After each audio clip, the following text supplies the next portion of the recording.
Tadi kita udah bikin pemirsa penasaran nih karena nggak dikasih tahu mau bahas apa. Sekarang langsung kita lihat aja ya. Ini dia penjelasannya.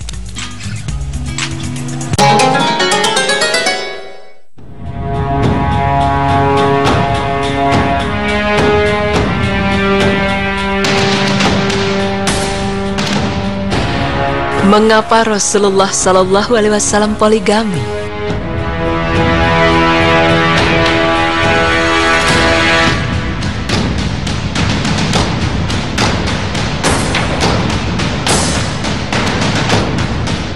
Pemirsa beriman, berbicara tentang poligami, tentunya kita akan ingat dengan Rasulullah Shallallahu Alaihi Wasallam. Beliau adalah manusia teladan sepanjang zaman. Segala perkataan dan perbuatannya dijadikan panutan umat muslim dan disebut sunnah. Beberapa orang berpendapat sunnah Rasulullah diantaranya adalah poligami, karena Rasulullah memiliki istri lebih dari satu. Di dalam Islam, batas maksimal poligami adalah 4 orang. Pasti timbul pertanyaan di benak kita, mengapa Rasulullah SAW menikah hingga memiliki 12 istri? Dari peristiwa tersebut, terdapat beberapa pelajaran yang dapat kita petik dari poligami beliau.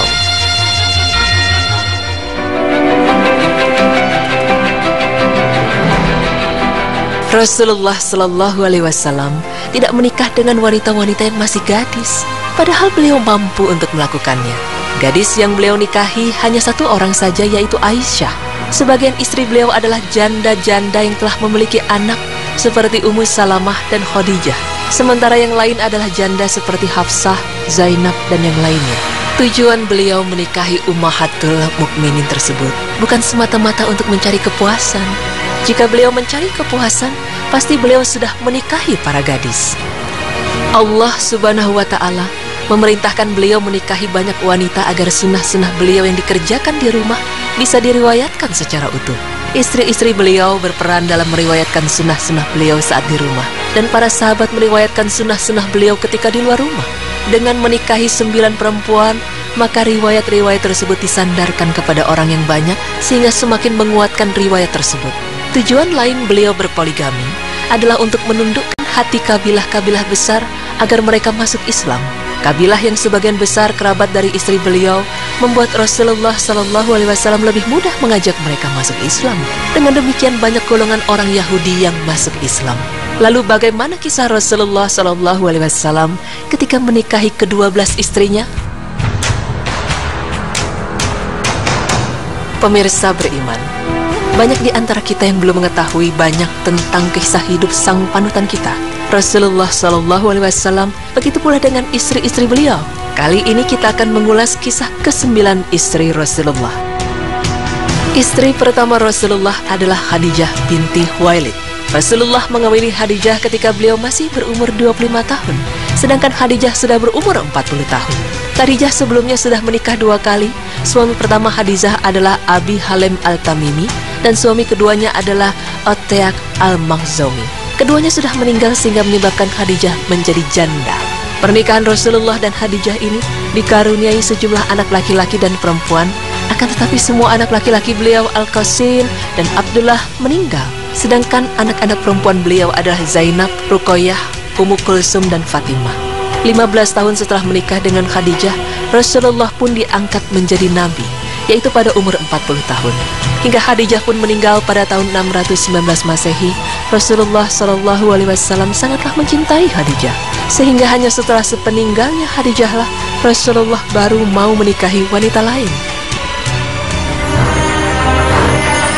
Berikutnya adalah Saudah binti Jama' radhiyallahu anha. Saudah adalah wanita pertama yang dinikahi Nabi SAW sesudah meninggalnya Khadijah. Rasulullah menikahi Saudah saat Saudah berumur 35 tahun. Suami pertama Saudah adalah Sakran bin Amr bin Abdi Syams yang meninggal beberapa hari setelah kembali dari Ethiopia. Tujuan Rasulullah SAW menikahi Saudah adalah untuk menyelamatkannya dari kekafiran akibat menjanda. Keluarga Saudah radhiyallahu anha masih kafir dan dipastikan akan mempengaruhi kembali Saudah jika tidak diselamatkan. Setelah berselang sekitar 1 tahun, Rasulullah SAW menikahi Aisyah binti Abu Bakar radhiyallahu anhu. Aisyah adalah satu-satunya wanita yang masih gadis yang dinikahi Rasulullah. Rasulullah menikahi Aisyah di umurnya yang masih sekitar 6 hingga 9 tahun. Tepat pada bulan Syawal tahun ke-11 dari kenabian, tetapi mereka baru bercampur setelah Aisyah sudah cukup umur. Tujuan Rasulullah Shallallahu Alaihi Wasallam menikahi Aisyah adalah untuk mendekatkan hubungan dengan keluarga Abu Bakar, yang merupakan sahabat utama Rasulullah Shallallahu Alaihi Wasallam dan merupakan khalifah pertama setelah Rasulullah Shallallahu Alaihi Wasallam meninggal.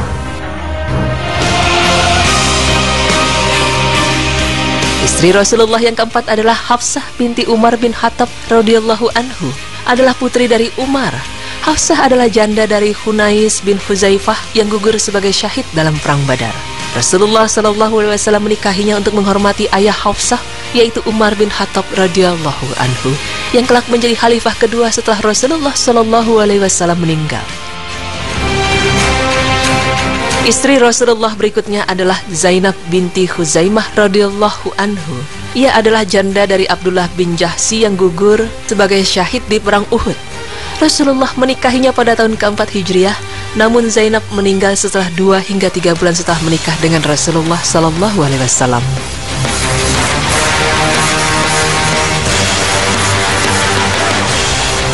Kemudian pada bulan Syawal tahun keempat Hijriah, Rasulullah menikahi janda dari Abu Salamah yang bernama Ummu Salamah Hindun binti Abu Umayyah. Ummu Salamah telah memiliki 2 anak sebelum menikah dengan Rasulullah, dan Rasulullah Shallallahu Alaihi Wasallam menikahinya dengan tujuan menjaga keluarga dan anak-anak Ummu Salamah. Istri Rasulullah yang ketujuh adalah Zainab binti Jahsy bin Royab radhiyallahu anhu. Dia adalah putri bibinya Nabi Muhammad Shallallahu Alaihi Wasallam, Ummah binti Abdul Muttalib. Pada awalnya Rasulullah Shallallahu Alaihi Wasallam sudah mengatur agar Zainab mengawini Zaid bin Hariyatah al-Qalbi. Tapi perkawinan ini kandas dan Rasulullah menerima wahyu bahwa jika mereka bercerai, Nabi mesti mengawini Zainab seperti firman Allah yang artinya, "Dan ingatlah ketika kamu berkata kepada orang yang Allah telah menimpahkan nikmat kepadanya, dan kamu juga telah memberi nikmat kepadanya. Tahanlah terus istrimu dan bertakwalah kepada Allah, sedang kamu menyembunyikan di dalam hatimu apa yang Allah akan menyatakannya, dan kamu takut kepada manusia, sedang Allah lah yang lebih berhak untuk kamu takuti. Maka tatkala Zaid telah mengakhiri keperluan terhadap istrinya atau menceraikannya, kami kawinkan kamu dengan dia supaya tidak ada keberatan bagi orang mukmin untuk mengawini istri-istri anak-anak angkat mereka, apabila anak-anak angkat itu telah menyelesaikan keperluannya daripada istrinya, dan adalah ketetapan Allah, itu pasti terjadi." Quran Surah Al-Ahzab ayat 37.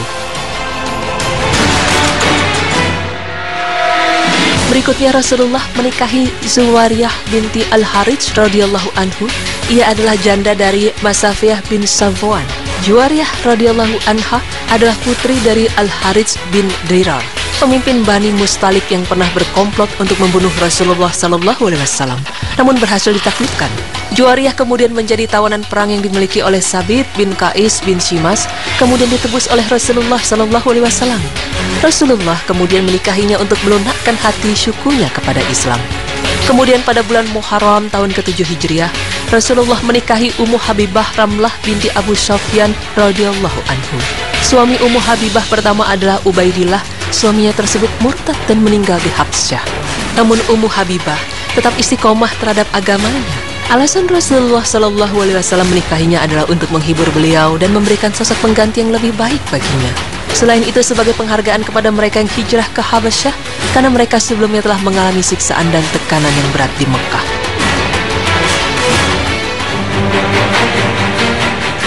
Istri Rasulullah yang ke-10 adalah Sofiyah binti Huyai bin Akhtab radhiyallahu anhu. Ia adalah janda dari salah seorang tokoh Yahudi yang terbunuh dalam perang Khaybar. Rasulullah menikahi Sofiyah pada tahun 628 Masehi. Sofiyah adalah salah satu tawanan dari etnis Yahudi.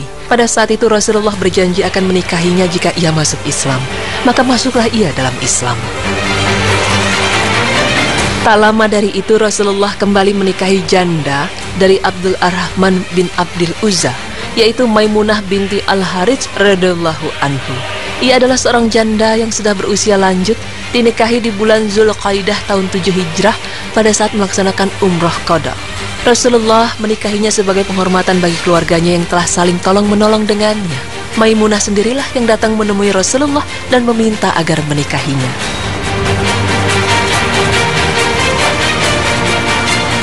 3 tahun sebelum Rasulullah wafat, beliau kembali menikahi hamba sahaya yang dihadiahkan oleh Muqawqis, seorang penguasa Mesir. Dia adalah Maria Al-Qibtiyah radhiyallahu anhu. Di pernikahannya ini Rasulullah dikaruniai seorang anak putra bernama Ibrahim, namun ia meninggal dunia di usia 18 bulan. Pemirsa beriman, dari segala macam alasan Rasulullah menikahi istri-istrinya, yaitu pada umumnya karena pertimbangan kemanusiaan dan kelancaran urusan dakwah. Jelaslah bahwa Rasulullah Shallallahu Alaihi Wasallam memiliki alasan yang kuat dalam setiap pernikahannya. Semoga dengan penjelasan ini kita semakin paham mengenai poligami, dan tentu ada pengkhususan Rasulullah sebagai utusan Allah dibandingkan kita manusia biasa.